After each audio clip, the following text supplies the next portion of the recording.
going to go through the steps of fixing a batten to the wall.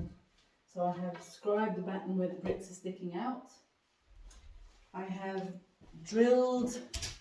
marked on the timber where there's a full brick, which it looks like I can fix to. So I've got 5 random holes where I know it's going to go into a full brick. Then I've drilled those holes all the way through.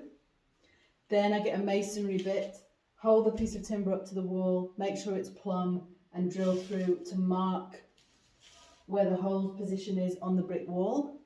Then I get a masonry bit and drill the holes into the brick wall, and they should line up when this goes into position. Next, I'm going to counterbore these holes because I've only got short screws, so counterbore them halfway through with a drill bit the size of the screw head. Then I'm going to put staple DPC on this side where it makes contact with the wall, so if there's any moisture in the wall it doesn't get through into the timber. Then, what's next? Then I will put a roll plug in the holes in the brick.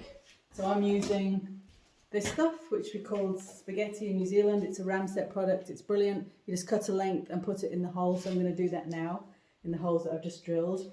And what that basically does is put a plastic sleeve, your screw goes into the middle of it, your screw expands the plastic and you get a grip against the masonry.